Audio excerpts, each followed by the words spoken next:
you were the chairmanship candidate of the Labour Party in the last local government council election in Aniocha North. How would you describe your experience in that election? Experience is wonderful. There's no amount of money. There's no Harvard school that can teach one what the knowledge and the experience that I obtained in course of my campaign. It's been wonderful. I saw a people that are very, very resilient, very, very amenable, and people that know what they really want. People that are self-reliant. But unfortunately, I want to use the word unfortunately, a few set of persons, not all politicians, but misguided individuals have decided to impose themselves against the will of the people. Exactly, that's what I saw. And I felt so bad. And I was ready to sacrifice whatever to make sure that they get what I describe as desired and deserved dividend of democracy in course of my campaign.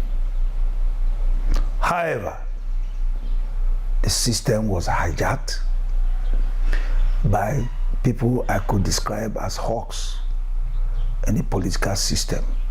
I've learned a lot of lessons. The lesson is simple. Just like my principal, H.E. P2B, initially, he was not. But now, people know he's a man to be, to guide and lead this country. So I am staying put.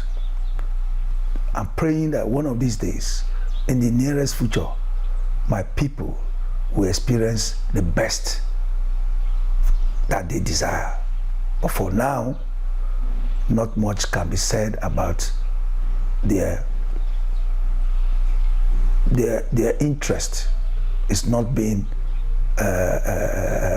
considered in the scheme of things in Aniocha North local government. I hear claims in certain quarters that your party, won the local government election in Aniocha North. However, results have been declared, and the declared winner has since resumed office. Do you own, or would you update that narrative? No, it's obvious. I believe I won the election, and I still stand that I won the election. Yeah, people, when I make these statements, people will say, why don't you go to court to reclaim your mandate? I say, oh, why do you waste your time in, what do we call it, 2 years you are still on court cases, and then at the end of the day, you remember, he who pays the piper dictates the tone. Even before the election, before we even went for a protest, it was said in some quarters that PDP has written the results of the election. I never believed, I must tell you the truth. I believe that people should stand by their words, say free and fair. There was no free and fair election, but I decided to leave. You know, the honorable chairman, what we call it, is, he knows what happened. He knows. People know. You can't imagine a situation like Onichubo, of all places. There was no election. And results were still announced. And people are moving. No election was conducted. The people moved to the king's palace. The palace could not offer succor to the people. On Uboko itself, there was no councillorship ballot paper, and councillor was announced. You go to Ezi, people were threatened. You go to Ogodo, people were threatened. I find it ridiculous. If you're on ground, for Christ's sake, exhibit it. Come in fairly, and let's know. I wasn't throughout my campaign. It was issue-based. I never knew that there were other things that were on ground. win an election and you win fairly. But I can assure you that it will not be the same in any other election that will take place in Aniocha North. It can't be the same. We're not going to fight. We're not going to do anything, but the people, they are beginning to be very conscious. They were very conscious, but they were intimidated by vote buying. And even in some places, you see people wanting to force money on them. And then on the election day, you are monitoring their voting. And then you get to some polling booths, you see where they are voting, everybody is saying what they are voting. What's the secret about? So I want to give thanks to Tinubu for this, what we call it, this local government autonomy, and I hope we process it fully so that at the end of the day, another party or another body will do an election not the state. The state has abused the privilege, the authority, and the power that was given to them to conduct the election. And I find it very ridiculous that people of integrity still find themselves in such positions and yet do contrary to the people's way. It is a common impression in Nigeria that all politicians in Nigeria are the same, with bogus promises, and go every length to make sure they don't keep to those promises. But you're giving the impression that we are bringing something different. You retired in the civil service of the Delta State sometime last year. What exactly were you going to bring into the fray that is different from the politicians that we know? Yes, my background, even before I joined the civil service, I've been with working closely with people, notably in this country. I wouldn't want to drop names so that it's not taking that I'm dropping name, that believe in this country and service. That prepared me. Even my training at the University of Ibadan also prepared me to serve. I wouldn't want to describe myself as a politician, but more of a technocrat to serve the people. I've gone around, I've worked across the country, and I found out that our people need leaders that are servants, people that are propelled by the need of the people, not self-ideology. You can guide them, but they should be a situation whereby I come in not as a politician that is there for jobbing, that is there to get power by all means, but to serve. I've served, and I will continue to be a servant for the people, for their progress, and because basically that's what God wants us to do, to serve our people. Jesus came to serve, and he told us, if you must be a leader, you must first of all serve. I am ready to serve, and I will remain a servant to my people. And until that is achieved, I wouldn't have said I am fulfilled. For civil service, yes, I'm fulfilled, but the service of the people, I have not yet fulfilled. There's hunger and quest to serve, and serving diligently for their happiness and their progress. Let's look at your party, the Labour Party, and the obedient movement. There seems to be so much confusion within the party in the recent time. The Abure factor, the Abapa factor, and recently the inauguration of the caretaker committee, which has not gone without a fight. As a stakeholder within the party, as someone who has contested election in that party, what are your views on what is happening within your party? Is there hope in sight? Is there any hope of salvation for Labour Party? Well, I wouldn't want to say, I wouldn't want to agree with you with the word salvation. Labour Party is Labour Party. What is happening now is the party is reinventing itself for to how do I put it, confront the monsters that have been ruling this country. Yes, Abure's tenure obviously has expired. The obedient faction or factors are part of the Labour Party. And this group of persons are important in the reinvention, the evolution of the party. And everyone, like I tell you, there's always a teething period for progress. There must be darkness before the light. So one could sit down here and say, there is this darkness for now, created by the, what we call this in entitlement entitlement saga. I am entitled to this, I'm supposed to be this. But I can assure you and let everybody know that, be that as it may, Abure, who I respect so much for holding the party to this moment, I must give him kudos throughout the travail of electioneering court cases. He was a man. He is a man. He is a member of board of trustee by all standard. He will come to be. It is still the same group of persons who, for one reason or the other, are encouraging him not to abide by this. But I can assure everybody that the Labour Party is as big as the sky, has every room to accommodate persons in whatever. But must you always be in a position of authority to serve? No. You can just sit down in the party, simply advising, attending meetings, you are good to go. And the people will know you are what, and then the party will move forward. I can assure you that in no distance time, what people are thinking is crisis in the party is not crisis. Yes, Abure and their papa, the media is saying that they are together. Yes, they are together for good, but not to destroy the party. Labour Party has come to stay, and I can assure you, in the next election, we won that election.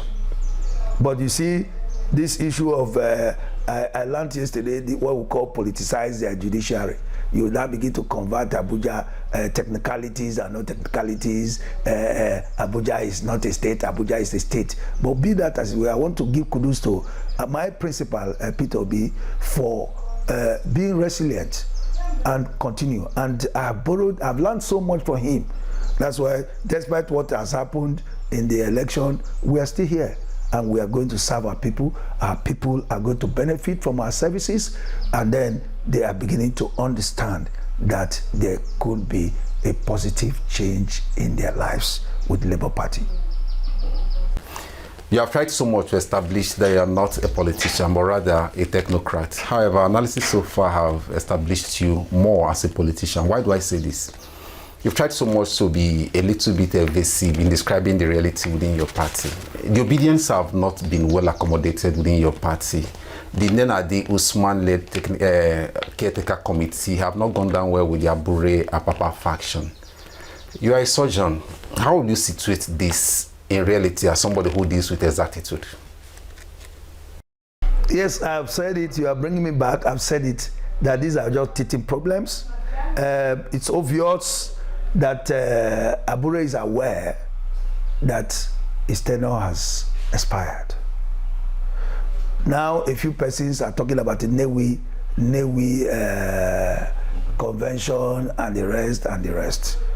But from analysis, if we go through how Abure became chairman, it was not elective.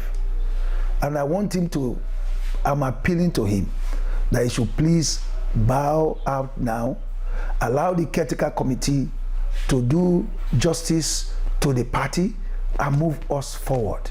The obedience are needed in the party. The term obedience are not just because of obedience, it's just because of followership, and obedience is basically for the service of the people.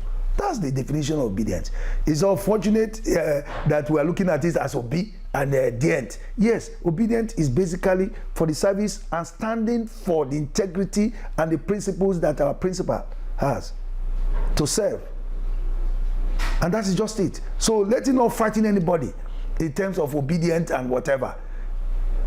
Obedience is for the service of humanity. They can be in any party. Some of them are not even party members. They are not in the Labour Party. I want us to understand that Labour Party is the Messiah that has come to save Nigeria. And Nigerians are beginning to understand that. And by the time anybody sits down and a mole is brought in, which of course we expect opposition to do that, the parties to send one or two people to go and make one or two noise in terms of I am this and that. I know Abure in no distant time will come to terms with the caretaker committee, and then we are good to go. We need to get our system reorganized, reinvented, like I said, and we move forward. The party is big enough to accommodate everybody. But I want to beg everybody that it's not everybody that should look at, I'm chairman of the state, I'm vice chairman, I'm this. No. My training says you can serve in any capacity. As a member of the party, you can serve. As a chairman, you can serve. It doesn't need to be, I am chairman, I'm the national chairman. No. If God wills that you become, fine. But have it in mind that you have to serve. And I tell you, service is very difficult. It's not a hobby. It comes with a lot of challenges. Your family, you may not be there for them. And then comfort, if you are serving, there's no comfort if you really want to serve. I have served, I have led a big organization, and I was wishing to leave as soon as possible because it was hectic. But I thank God that I learned so much. That's just it. And I beg Abure, I use this opportunity to thank him for leading the party to this day, and he should please step out. He's already a member of board of trustee. What else do you expect in a party if you're a member of board of trustee? That's the highest ruling body. It's just that so many people, you come and say, leader of the party is this, leader of the party. Board of trustees give direction of the party, and you are an automatic member. Please, Abure, my brother, I want to thank you so far. Hand over and recognize the party, withdraw the court cases, and then let us move forward. There's no time. 2027 is around the corner. A new election is today, and what are we doing? We're going in with a fighting spirit among ourselves? No. All right. You're a member of the Nigerian community. You've seen how the economy is faring today. Some say it has killed out of control.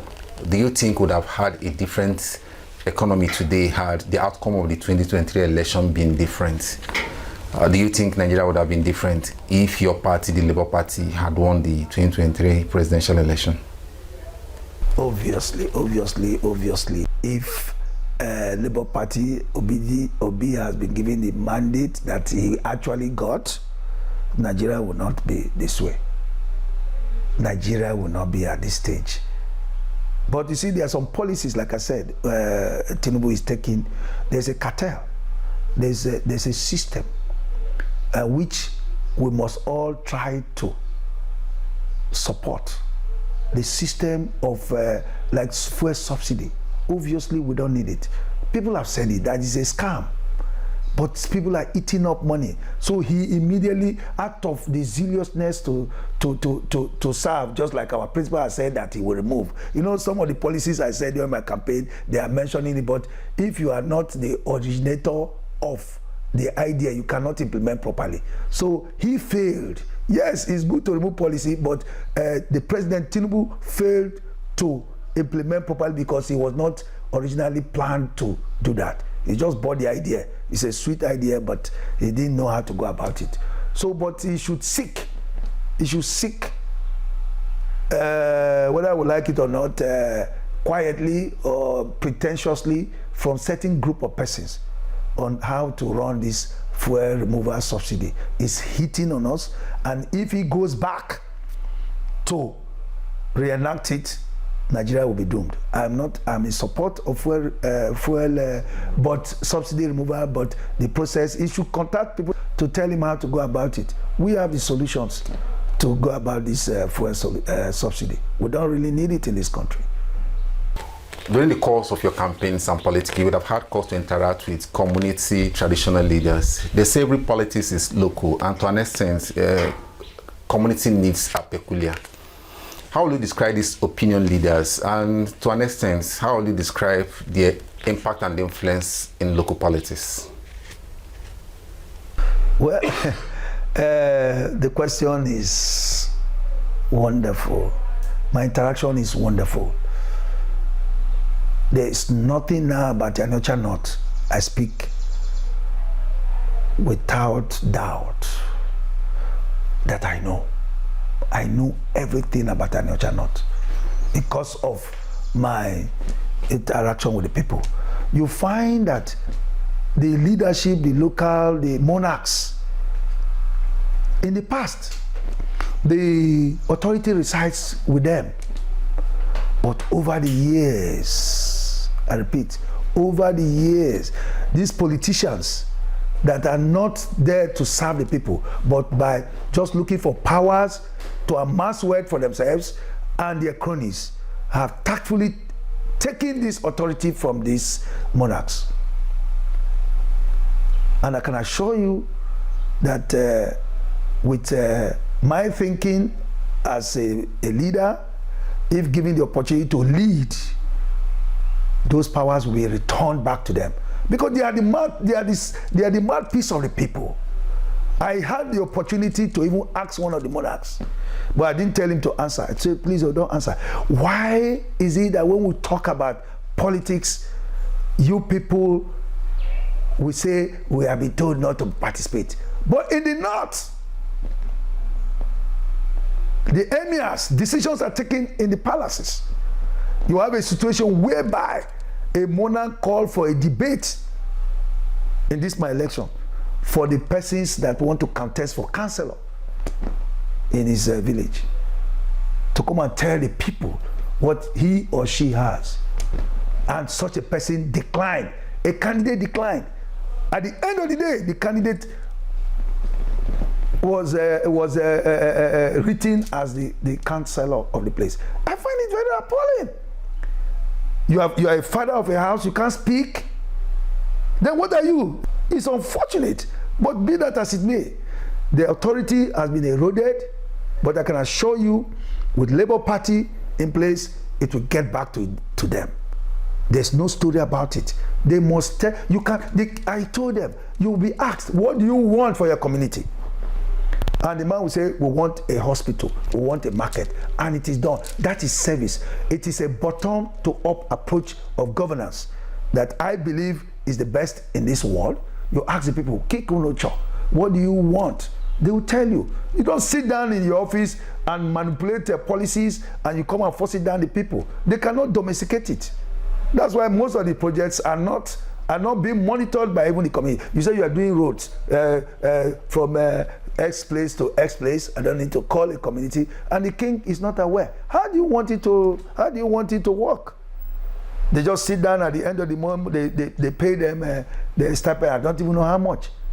A king is supposed to be dependent on his subjects, not on government.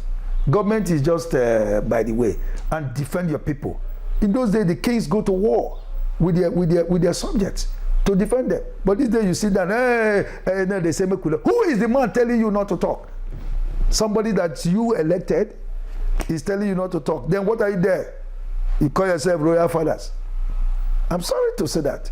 I have high regards for that institution, because my father got to headed an institution in my town, and he had all the respect he desires for that seat. He exudes the authority and power, and I saw him, and it was for the community. Then when I now moved around, they say we cannot talk. A monarch is telling people not to vote. They should vote for a particular party. Well, no, he has lost his credibility as a leader. He should allow his people after discussing with them.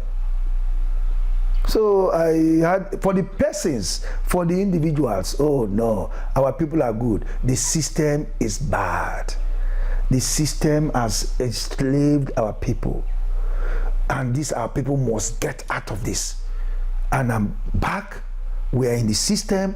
We are going to make sure that they are extricated from this bondage. We are going to do that. Whatever it cost me to do, I will do that.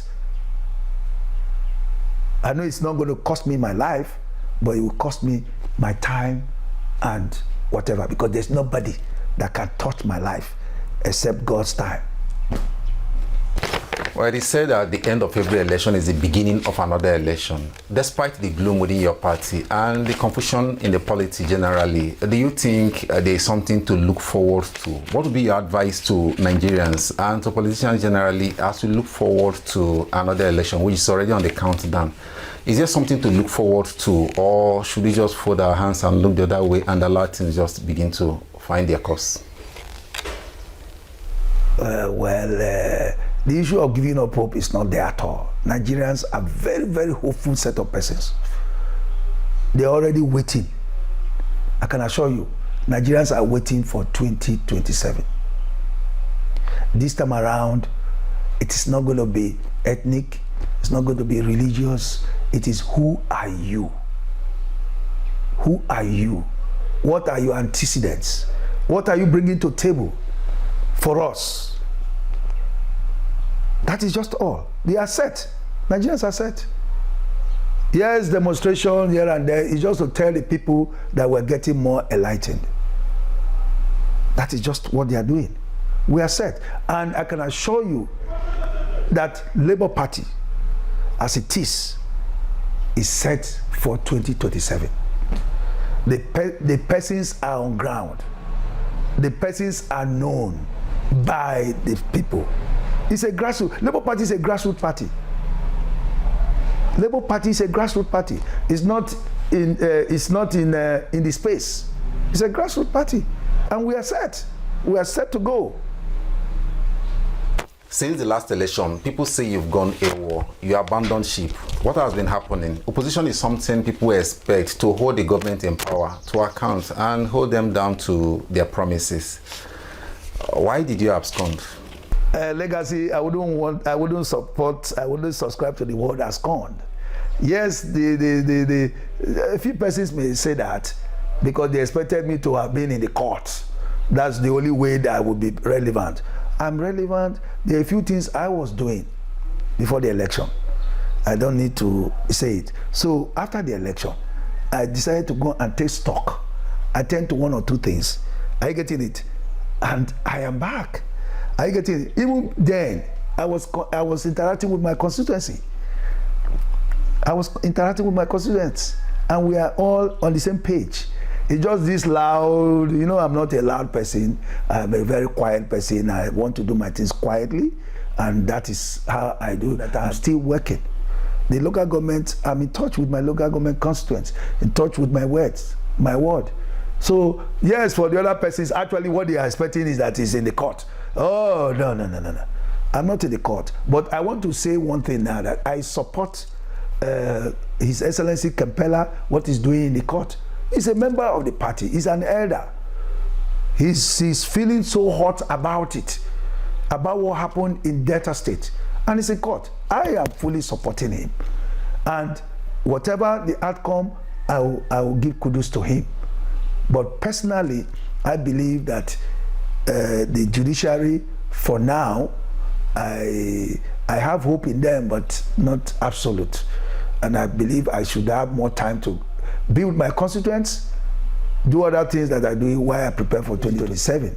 And there's hope for everybody. I want to assure everybody, all Deltans, all Nigerians, all Aniocha persons, that there is hope.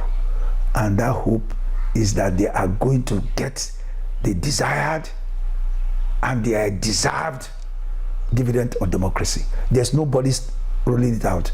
We have come to stay, and we are here for them. That is just the simple truth. No matter the gimmicks, and we also here to monitor what government is doing and advise. I know they may not come for advice, but we on our own way, from time to time, advise them, either in the media or personal notes to them. Before the election, I had things I was attending to. Now, during this process of election, they became unattended to. So I had to attend to it. And then during this process of attending to it, I now re-examined and evaluated the process that I went through. And after self-examination and the process, I am now fully back to attend to what the government is doing for my people. And where necessary, I will let them know that they are not doing the right thing. That is just it. I am back fully now. My people, my office is still open in Iseluku, and I will make sure I am there on a regular basis. There's a secretary that is there, and we assure that any complaint I will attend to. Aniocha North now is my focus, but indirectly the state. But let me get my people first focused. Well, before I let you go, I want to get your narrative on some of the conversations going on in the polity, the possibility of a merger between your party and some other party ahead of 2027 election. People expect you to replicate what the APC did ahead of 2015 election. APC is a conglomerate of many other political parties. What are your thoughts on the possibility of a merger with other parties ahead of 2027 election? Well, measure, please, I don't want to subscribe to the word measure. I believe in partnership. And then there's a bank that says partnership that works. So I still believe in that word, partnership that works. But before the partnership, Labour Party, we need to put our 2 feet on the ground. And like I said earlier, I believe that in no distant time, Labour Party will put his foot on the ground, 2 feet, and then we can now partner. And then, like you just said, measure. You can see what came out of APC measure. They were all for party, for power grabbing of power. And people have already started it. Let's dislodge APC. Why are you dislodge? It's not a question of dislodging. It's a question of partnership for the people, for the people's progress. And that is it. Labour Party is for partnership, will be for partnership after we have put our feet on the ground, and basically for what? For the people's progress, not necessarily grabbing power. When you talk about grabbing power, it sends some ill feelings to me. Power is for the service, but for the people. But we should remove the word grabbing or dislodging, because that's what there are. You press people, you should be able to get us. I want to beg you media to talk about ideology of individuals, not individuals setting ideology. It is what you observe. You say, this man is a socialite, this man is a Democrat, this man is a Republican. It is not me saying I am. It is what I do, my integrity, my antecedents. You now say, and I believe Labour Party should be talking more of democracy for the people, by the people, and for the people. That is just what democracy is all about. Not for your pocket and for your few friends and by you. You must be led by what we call the people's need. The people's need is what leads a leader. What do we need? We need water. That is what the leader should now walk towards. The leader is not an island, for Christ's sake. Please. Anybody who wants to lead should have the people in mind. I'm begging anybody. I don't know about tomorrow, but I want to lead based on the people's need. Thank you very much. Wow. Dr. Ojogbo is the chairmanship candidate of the Labour Party in the last local government election in Aniocha North. Immeasurable thanks to you, Dr. Ojogbo, for finding time and disposition to have this conversation with us. We truly appreciate that. Thank you very much, Legacy. You've been wonderful in your media coverage, and may God continue to lead you, and let your ideas not be soiled by politicians that are not for the people. God bless you always. Thank you.